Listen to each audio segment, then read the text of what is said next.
Dans la précédente vidéo, on a vu comment importer des contacts depuis un fichier Excel, comment créer des propriétés HubSpot depuis ce même fichier-là. On a aussi vu comment créer un pipeline de vente. Dans cette vidéo, on va voir comment on crée des propriétés qui sont bien sûr relatives au processus de vente ou à votre industrie directement depuis l'interface HubSpot. Donc pour ça, on est dans Paramètres ici. On va descendre sur Propriétés. Et là, on va choisir sur quel objet du CRM on veut créer des propriétés. Donc dans 90% du cas, ça va être soit sur contact, soit sur entreprise, soit sur les transactions. Donc là, on va commencer par contact sur cet exemple-là. Je regarde juste si ça n'a pas déjà été créé. Donc a priori non. Donc je vais cliquer sur le bouton ici et je vais nommer la propriété que je veux créer. Donc là, par exemple, je crée une propriété qui s'appelle inscrit à la newsletter. A priori, elle existe déjà. Donc, je ne vais pas la recréer. Je peux créer une propriété pour savoir si ce contact-là, par exemple, est un contact partenaire ou non. Donc là, ce que je vais attendre, c'est une propriété qui dit si oui ou non. Donc ici, je vais choisir le type de champ, et là, j'ai toute une liste de champs possibles. Pour le oui-non, ça va être une seule case à cocher. Donc là, c'est une traduction qui est assez mal faite, mais quand on clique une seule case à cocher sur l'aperçu, on se retrouve ici partenaire, est-ce que c'est oui, est-ce que c'est non. Je vais créer d'autres types de propriétés. Par exemple, cette fois-ci sur deal, le forecast des commerciaux. Forecast, bon, c'est un anglicisme. L'idée, c'est d'avoir le ressenti des commerciaux pour avoir un prévisionnel des ventes assez fiable. Donc cette fois-ci, le forecast n'est pas sur contact, mais est sur transaction. Et moi, ce que je veux, ça va être du menu déroulant avec 3 options. La première, ça va être par exemple quand un de nos prospects nous a donné une promesse de vente, donc accord oral par exemple,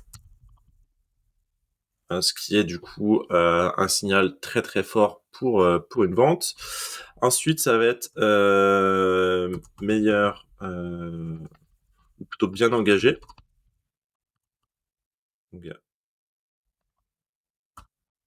Bien engagé. Donc là, le deal est plutôt bien engagé. On n'a pas encore de promesse, mais il n'est pas non plus perdu. Et le troisième, non engagé. C'est quand le commercial veut pas se mouiller sur son prévisionnel, parce qu'il n'a pas toutes les informations pour le donner. On peut être un peu fancy, mettre des petites couleurs selon les choix. Hop, et hop. On va valider celui-là. J'en crée encore quelques autres avec des champs à chaque fois différents. Là, ça va être la raison fermée. Bon, les raisons fermées perdues. Plutôt, moi j'aime bien close lost, c'est mon petit côté anglais. Toujours pareil sur les transactions. Et là, en fait, ce qu'on veut avoir, c'est que quand le commercial perd une affaire, qu'il nous dise pourquoi. L'objectif derrière, ça va être d'avoir la donnée pour pouvoir éventuellement relancer dans le futur des affaires perdues. Vu qu'on a déjà eu une discussion avec ces prospects-là, la moitié du travail est fait. Bon, bah, il n'y a plus qu'à la conclure, mais plus tard. Donc là, ça va être plusieurs cases à cocher. Par défaut, ce que j'aime bien mettre, ça va être timing. Ça va être budget. Ça va être ne répond plus. Ça arrive des prospects qui, d'un coup, en plein milieu du process, ne nous répondent plus. Ça va être la concurrence. Ça va être offre pas adaptée. Qu'est-ce que ça peut être d'autre? Ça peut être désengagement du prospect. Donc ça, désengagement du prospect. Ouais. Projet abandonné. Et à chaque fois, je mets aussi autre.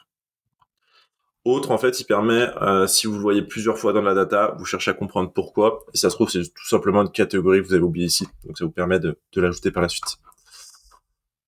Et l'idée, raison close lost, voilà, c'est d'avoir du multi-choix. Ensuite, ça va être des propriétés calculées. On peut très bien imaginer que vos commerciaux aient des commissions.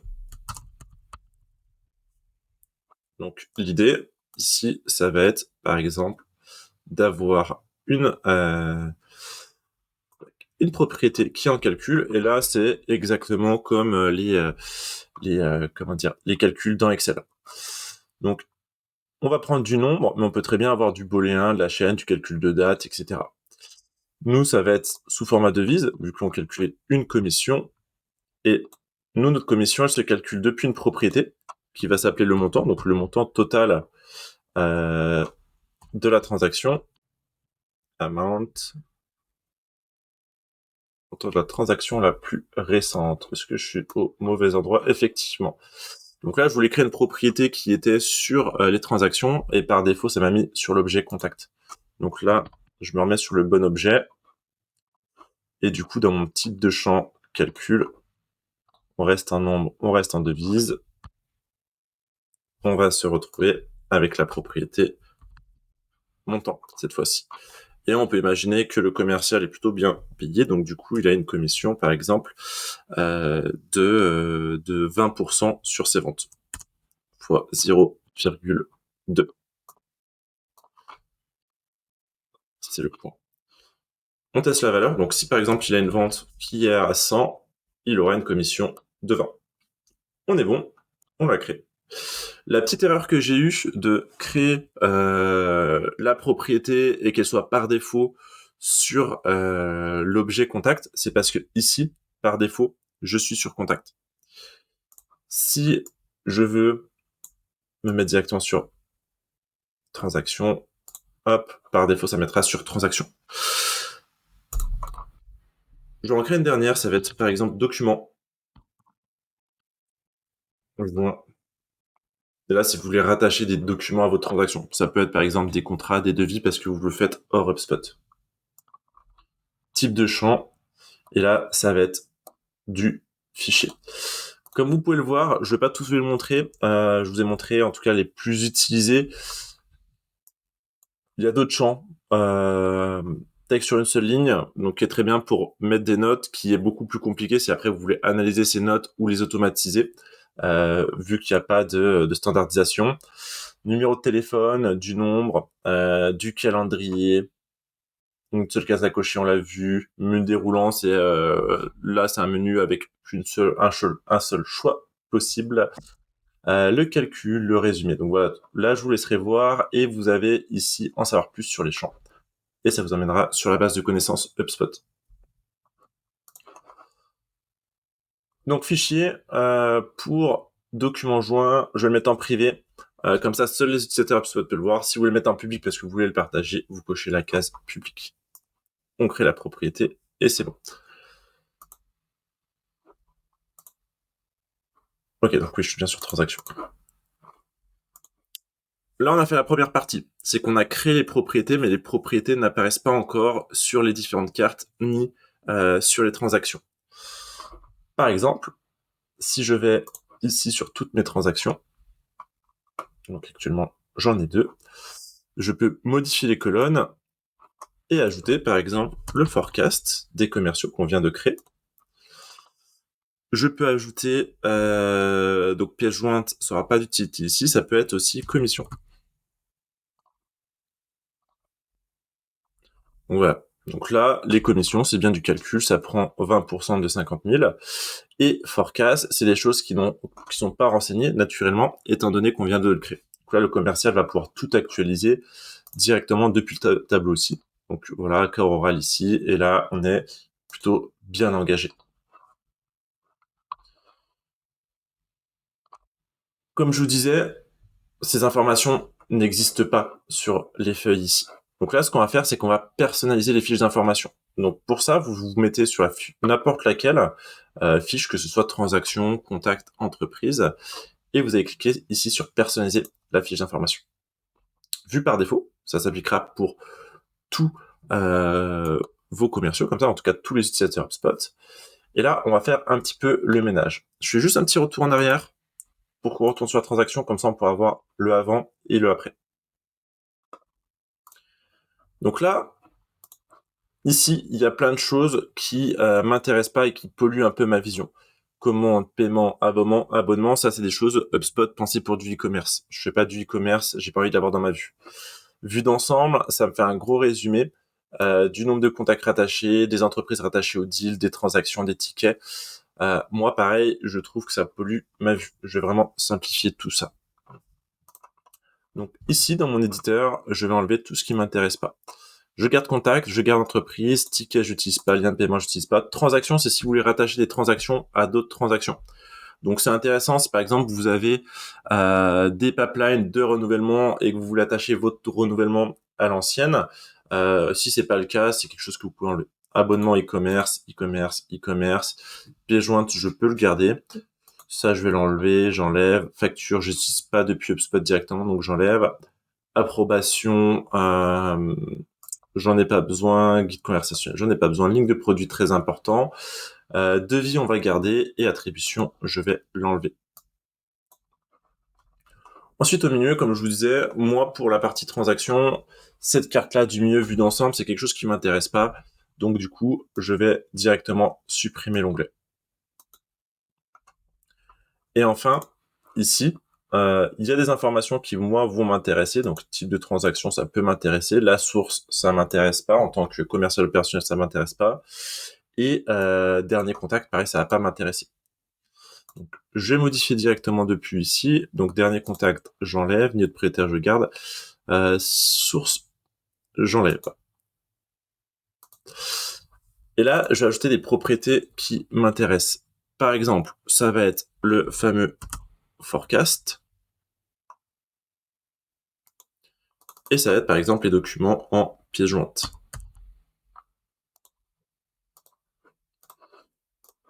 J'enregistre, donc j'ai ma section. Je sauvegarde. J'actualise ma page ici. Et là, on y voit déjà tout de suite beaucoup plus clair. J'ai vraiment l'essentiel d'utilisation. Au milieu, j'ai toutes les informations concernant mon deal. J'ai uniquement contact entreprise, c'est tout ce qu'il me faut. Renouvellement, donc, hop, je vais l'ajouter manuellement. Donc ça, c'est quelque chose qui avait été fait dans les précédentes vidéos via de l'import.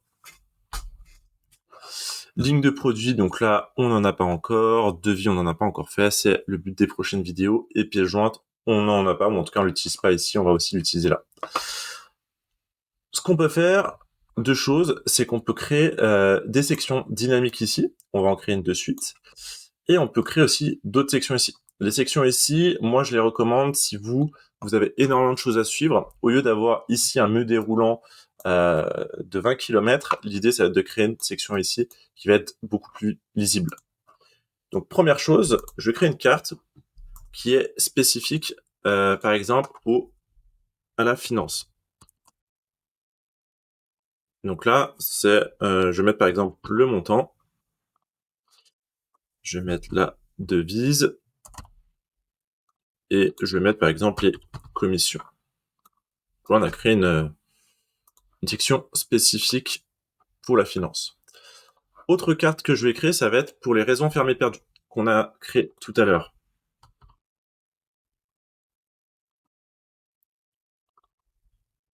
Ah, perdu. Donc là, ça va être le fameux close lost, raison. Ça va être motif de la conversion fermée perdue. Donc ça, c'est quelque chose que j'ai pas créé, c'était natif à HubSpot. Vous allez voir ce que c'est dans quelques instants. Et est-ce que j'ai la date de relance? Et effectivement, je l'ai ici. Et je vais le créer. Date de relance, je vais aussi le mettre là. Car il n'y a pas besoin d'être fermé perdu pour avoir une information sur la relance.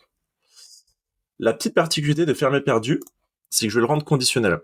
Je veux le voir uniquement, cette section, si on est sur une phase perdue. On n'a pas besoin de voir cette section-là si la transaction est en cours ou si elle est gagnée. Je sauvegarde. Hop, je réactualise ma page. Je vois mon petit onglet finance ici. Et si la transaction passe en fermé perdu, j'ai mon petit onglet qui se trouve là. je vais le repasser en contrat envoyé, l'onglet disparaît. Par rapport à là, on va pouvoir créer, par exemple, je vais l'appeler test, des sections à part entière, grandes par exemple, et on va pouvoir ajouter vraiment tout ce qu'on veut. Donc là, je prends un petit peu au hasard, mais vous devez très bien comprendre le principe. Hop, on sauvegarde, je réactualise, et je retrouve ma section ici.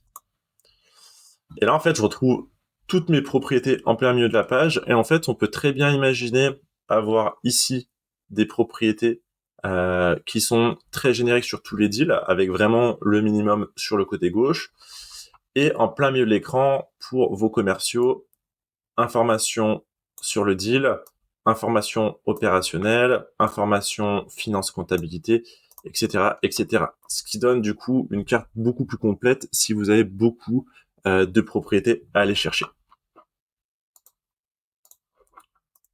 D'ailleurs, cette partie Tesla, on peut la mettre directement en premier. Chose que je ne vais pas faire pour ces démonstrations-là. Hop. On sauvegarde. Ok. Donc là, on a créé la propriété. On a customisé une fiche transaction. Pour info, ça marche exactement pareil pour les fiches contact et les fiches entreprise. Par exemple, tout à l'heure, j'ai créé la propriété newsletter. Si je veux l'afficher sur mes contacts, hop, je l'ajoute comme ça ici. Et j'enlève bien sûr tout ce qui ne m'intéresse pas. Numéro de téléphone, ça m'intéresse. Les canaux, ça m'intéresse pas. Sujet, du coup, tu préfères, ça m'intéresse pas. Statut de ça m'intéresse pas. On va le voir plus tard. Ça, enfin, en tout cas, on l'a vu dans une autre vidéo déjà. Date de création, ça m'intéresse pas. Par contre, ce qui m'intéresse, ça va être le propriétaire du contact. Ça va être l'intitulé du poste. Ça va être le nom de l'entreprise.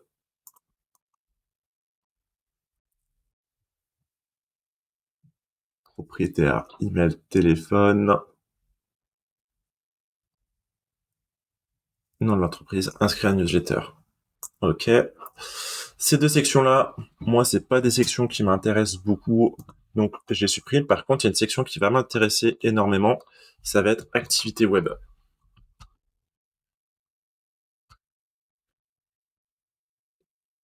Et là-dessus, ce que je veux savoir, c'est le nombre de pages qu'il a visitées, donc nombre de pages consultées.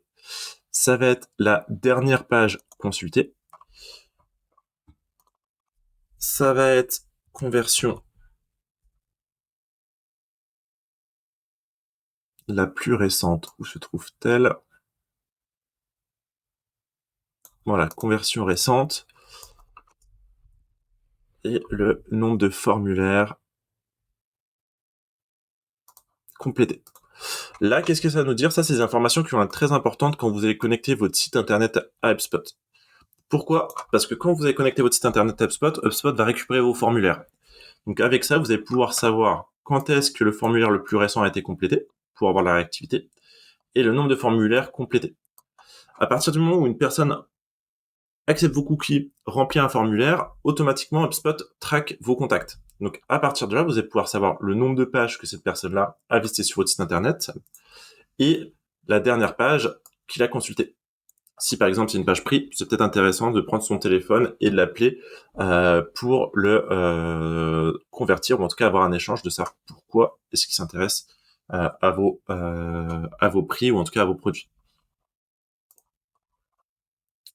Hop, j'enregistre et après, comme tout à l'heure, moi cette section-là, celle du milieu, je l'utilise jamais pour les contacts, je l'utilise jamais pour les transactions parce que je trouve elle prend beaucoup trop de place par rapport à son utilité. Par contre, c'est une vue que j'utilise beaucoup pour entreprise, étant donné qu'entreprise, il y a beaucoup de transactions qui peuvent être rattachées et beaucoup de contacts qui peuvent être rattachés. Donc là, vu qu'on est sur contact, je la supprime et je vais garder donc entreprise, transaction, ticket, lien de paiement, j'enlève. Contact à contact, c'est quelque chose que j'enlève. Ça, c'est si vous voulez créer des hiérarchies dans votre CRM, donc savoir qui est manager, directeur, qui est opérationnel. chez vos prospects.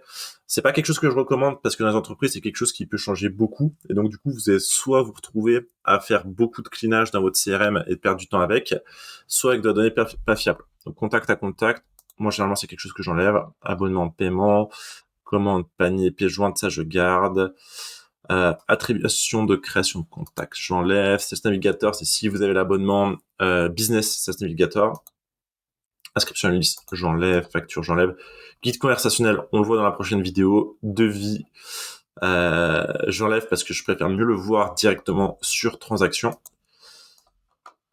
Hop. Et voilà. Et donc là, on a les contacts qui sont propres. Ok, donc on a créé les propriétés, on les a aménagées. Troisième chose à faire, ça va être d'obliger les commerciaux à les compléter sur les transactions.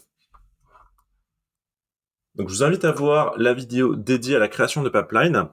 Cette fois-ci, on va customiser ces pipelines. Donc là, on est sur notre pipeline d'acquisition.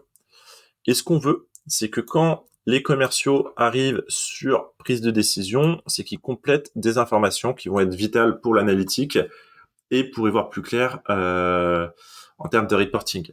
Pourquoi cette étape-là? Parce que le devis est envoyé, donc c'est-à-dire que le commercial a toutes les informations. Après, c'est des choses que vous pourrez ajouter selon votre besoin sur n'importe quelle étape du cycle. Donc, prise de décision, modifier les propriétés. Et moi, ce que je veux, c'est que le commercial indique le montant de la transaction. Je veux qu'il donne son forecast, donc son sentiment. Je veux qu'il nous donne la date de fermeture pour qu'elle soit à jour. Donc ça, je le rends obligatoire. Autre chose que je veux l'obliger à faire, c'est les fermes et perdues. Je veux que quand il perd une transaction, qu'il nous dise pourquoi c'était perdu. Donc le fameux close loss qu'on a créé, l'information qui était native dans HubSpot et éventuellement une relance. Donc de ça, j'oblige que les deux premiers choix. Donc ça va obliger le commercial à dire pourquoi est-ce que ça a été perdu et de nous laisser un petit mot. Donc par exemple, perdu budget et concurrence. Donc par exemple, part avec concurrence, engagement 2027, 30% moins cher. Comme ça, en 2027, vous saurez que vous avez perdu par rapport à toutes ces informations-là, et si besoin, c'est quelque chose que vous allez pouvoir réengager avec de nouvelles perspectives. Et j'applique la logique. J'oublie pas de sauvegarder. Et du coup, maintenant, grâce à ça, je reviens sur mon petit deal Vivendi ici. Je vais retourner dans mes transactions directement pour avoir une vue globale. Je vais me mettre en vue qu'en bas. On était sur notre pipeline d'acquisition. Et donc là, devis envoyé. Je vais les glisser sur prise de décision. Hop, on m'oblige à compléter les informations. Donc forecast, c'est plutôt bien engagé. Accepté. Lui, par exemple, Christian Dior n'est pas jusqu'au bout. Ok, bon bah c'est perdu. Pourquoi ça a été perdu? Budget et timing.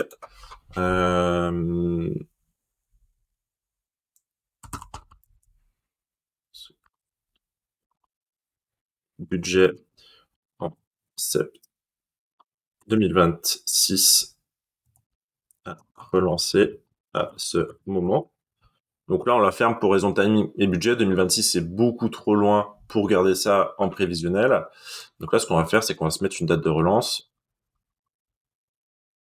en août, par exemple, pour pouvoir les relancer au bon moment. On applique. Et donc là, Christian Dior, on a l'information ici qu'on va pouvoir après réutiliser dans des rapports. Donc voilà, l'idée à garder en tête, c'est que quand vous créez une transaction dans HubSpot, ensuite, vous l'affichez ici sur l'objet qui vous intéresse. Et si c'est la transaction et que vous voulez obliger vos commerciaux à avoir une hygiène de données, vous allez dans Paramètres, Transaction, Pipeline, et vous choisissez le pipeline qui vous intéresse et vous obligez les commerciaux à renseigner les données.